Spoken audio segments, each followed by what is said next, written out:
Uncle నమస్తే uncle. ఎట్లా మరి ఎట్లుంది గవర్నమెంట్, ఏంది కథ? గవర్నమెంట్ అంటే అమ్మా కేసీఆర్ ఉన్నప్పుడు అట్టే ఉంది. ఈ చర్లపల్లి ఏరియాకు ఇప్పుడు మేము పుట్టి 65 సంవత్సరాలు ఇప్పుడు నా వయసు. ఒక్క ఎమ్మెల్యేని చూసారగము అలా ఎలక్షన్ అప్పుడు వస్తారు, దండం పెడతారు, వెళ్ళిపోతారు అంతే. కానీ తక్కినప్పుడు ఎవరే కానీ సగం తొంగి కూడా దోరు. ఏ సాగు వస్తామో మాకు తెలుసు, ఆ దేవుడికి తెలుసు.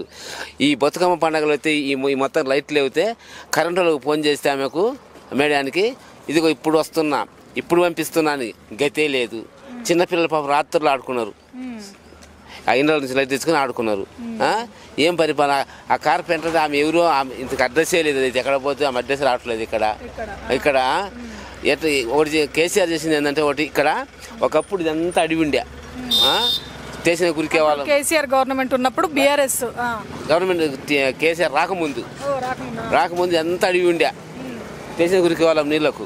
అక్కడ గుడ్డి అక్కడ గురికి వాళ్ళకు కేసీఆర్ చేసిందంటే ఇక్కడ నీళ్ళకు ప్రాబ్లం లేకుండా చేసిండు. అది వాస్తవం అమ్మ. ఈ కాలనీ మటుకు నీళ్లు కరెంటు లేకుండా చేసిన అది ఒక వాస్తవం. కేసీఆర్ చేసిన పని ఇంకేం చేయలేదు. ఇండ్లు వచ్చి కూడా మాకు మా పేర్లు వచ్చి కూడా కేసీఆర్ ప్రభుత్వంలో ఇండ్లు ఇవ్వలే, మళ్ళీ లేదని చెప్పారు. సరే, ఆ కేసీఆర్ చేసిందంటే ఒక్క నీళ్ళు లేకుండా చేసిండ్రు. ఆ ప్రాబ్లం మటుకు లేదు, నీళ్ళ కొరత మటుకు లేదమ్మా.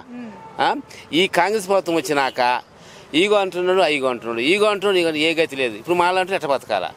ఇప్పుడు ఎవరికైనా సెక్యూరిటీలోకి పోదామంటే మీకు వయసు ఎక్కువ అంటుండ్రు, మళ్ళీ మేము ఎట్ట బతకాలా? మళ్ళీ కొడుకులకు అన్నం పెట్టరాయా, దేవుడే పిలుచుకోకపోయా, మళ్ళీ మేము ఎట్లా బతకాలా? మరి పింఛన్ ఇస్తున్నారా? ఇంకా 2000 అంటే ఇంకా ఎక్కువ ఇస్తాము, 4000 పింఛన్ ఇస్తున్నారు. ఇప్పుడు మాలంటోళ్ళకే 4000 అన్నాడు, వికలాంగులకు 6000 అన్నాడు. ఏది గతి లేదు ఇంతవరకు. ఆ ఊసే ఎత్తేది లేదు. వచ్చేదన్నా వస్తుందా కనీసం? ఏం లేదమ్మా, ఏది లేదు. అంతకుముందు వచ్చేది కూడా పోయింది. అప్పుడు లేదు, పెట్టుకోలేదు. అప్పుడు కేసీఆర్ ప్రభుత్వం పెట్టినప్పుడు ఇవ్వలే, అసలు ఆడు కూడా పట్టించుకోలేదు. అసలు ఈ చర్లపల్లి ఏరియాకు ఏ ఎమ్మెల్యే రాడు, ఏ లీడర్ రాడమ్మా. ఎలక్షన్స్ తర్వాత మేము లీడర్ మాకే ఓటు వస్తారు. కానీ ఇప్పుడైతే పట్టించుకున్న నాదుడే లేడు. మొత్తం అన్ని లైట్లు లేవు, పాలు మస్తు పట్టుకుని ఈ చర్లపల్లి ఏరియా పట్టుకుని నాదుడే లేడమ్మా. పెద్ద మనుషులు లేరు, మేమే పెద్ద మనుషులం అయిపోయినాం. మన మాట ఒక్కరు లేరు. ఆ రోజున వస్తారు, మేము లీడర్లా మేము వెళ్ళమని. ఏం ప్రయోజనం ఈ పరిపాలనలో? ఏమి ఇచ్చింది పరిపాలన? అది ఇస్తా అంటుండే, ఏది ఇంత గతి లేదు. మళ్ళీ వాళ్ళు కాంగ్రెస్ రావాలంటే ప్రజలకు ఇల్లు ఇవ్వాలా, మళ్ళీ ముసలాళ్ళను ఆదుకోవాలా, మంచిగా పిల్లలకు కానీ అందరికి మంచిగా స్కూళ్ళు ఎన్ని మంచిగా చేస్తే. ఇది స్కూల్ పో ఏం లేదు. ఆ స్కూల్ ఉంది కానీ లెట్రిన్లు బాత్రూమ్ సరిలేవు, ఏం సరే పిల్లలకి, చిన్న పిల్లలకు. ఎమ్మెల్యే సార్తో కానీ ఇక్కడ ఉన్న కార్పొరేట్ గారితో కానీ మీరు మాట్లాడారా? అసలు ఎవరు లేరమ్మా ఇక్కడ. వాళ్ళు ఎవరు కూడా తెలియదు మాకు ఇంతవరకు. ఇంత ముసలి అది అప్పుడు ఈమె ఆమె పేరు ఏందయ్యా, ఆమె ఒక ఆమె ఉండే బొందు భార్య పేరు శ్రీదేవి.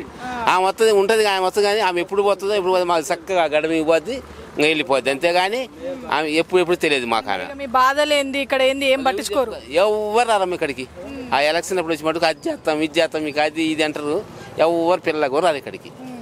అసలు ఇప్పుడు గెలిచి కాంగ్రెస్ ప్రభుత్వం గెలిచింది ఎమ్మెల్యేలు మాకు ఇంతకు తెలియదు, ఇంతకు తెలియదు ఇక్కడ. వస్తే కానీ ఇప్పుడు కనీసం మొన్న ఎలక్షన్ కూడా అలా ఎమ్మెల్యే అది రైల్వే స్టేషన్ ఓపెన్ అయినప్పుడు స్టేషన్లోకి వచ్చిండు, అట్టే వెళ్ళిపోయిండు. ఇంకా అంతేగాని మళ్ళీ మీ పరిస్థితి ఏంది ఎట్లుంది ఇక్కడ అడిగే దిక్కేలేరమ్మా ఈ చర్లపల్లి ఏరియాలో. ఇప్పటి నుంచి కాదు, నాటి నుంచి అంతే. అమ్మా ఇంకా నాకు ఓటర్ తల్లి చిన్న నుంచి వచ్చింది కాబట్టి నేను ఓటు ఎవరికైనా మొత్తం పక్కన పడేసిన. ఇప్పుడు ఎట్లా కార్పొరేషన్ ఎలక్షన్స్ వస్తున్నాయి, ఎవరికి వేస్తాము? కార్పొరేషన్ ఎలక్షన్ అంటే అమ్మా ఈ లోపు రేవతి అడిగిన పింఛన్లు ఇవన్నీ చేస్తే కాంగ్రెస్ గెలిపిస్తాం. వాస్తవం, అదైతే వాస్తవమే.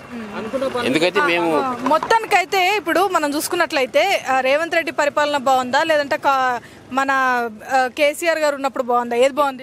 వేస్టేనమ్మా పరిపాలన మటుకు. ఎందుకంటే కేసీఆర్ నీరిచ్చింది కాబట్టి దానికి బాగుంటుంది, అంతేగాని ఇద్దరి పరిపాలన బాగాలేదు. అది వాస్తవం. ఏంది బాగాలేదు, ఆయనది బాగాలేదు.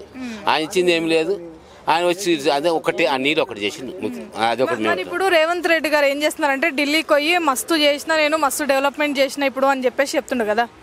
చెప్పుకుంటారమ్మా, చెప్పుకోకపోతే మళ్ళీ రేపు పడాలి, ఎట్లా చెప్పుకోవాలి కదా. ఏం చేసినామా అసలు ఇంతవరకు ఎక్కడ ఇన్ని మీటింగ్లు పెడతారు సిటీలో, ఆ పల్లెటూరులలో ఒక్కళ్ళు వచ్చి ఇక్కడ ఒక మీటింగ్ పెట్టిన అడగండి మమ్మల్ని ఒక్కళ్ళు మసూలు ఇంతవరకు ఎవరు కూడా తెలియదు మాకు. ఇంత ఏ ఎమ్మెల్యే ఎవరో ఎంపీ కూడా అని ఇంతవరకు తెలియదు మాకు. వస్తే కదా మేము చూసేది. ఇక్కడ ఇప్పుడు మరి మీరు రేవంత్ రెడ్డి గారిని మనం కోరుకోవాలంటే మనం చెప్పాలంటే ఏం చెప్తారు? ఏం చేద్దాం అది చెప్తలే. లేని వాళ్ళకి ఇండ్లు, ఇట్లా వికలాంగులకు, మాలాంటి వృద్ధులకు, ముస్లిం వాళ్ళకు అన్ని హామీలు ఇచ్చిండు. ఇది లేడీస్కి 2500 అవన్నీ ఇస్తే అన్ని హామీలు ఇచ్చిండు. గ్యాస్ పడుతుందేమో నాకైతే. ఏం లేదమ్మా, ఏం లేదు. రేవంత్ ప్రభుత్వం వచ్చినాక ఆ గ్యాస్ ఒకటి కరెంట్ ఒకటి అయిందమ్మా. ఏమి లేదు, అంతకు తప్ప ఏం లేదు. గ్యాసు కరెంటు ఇంకంతే, ఇంకేం లేదు, ఏం లేదు, సున్నా. హాయ్ అండి, నేను మీ సాయిరామ్ శంకర్.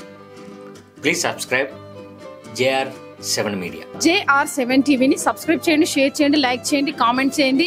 JR7 మీడియాని తప్పకుండా సబ్స్క్రైబ్ చేసుకోండి. JR7 మీడియాని సబ్స్క్రైబ్ చేసుకోండి, మంచి మంచి విషయాల్ని గ్రాప్ చేసుకోండి. Please subscribe JR7 media.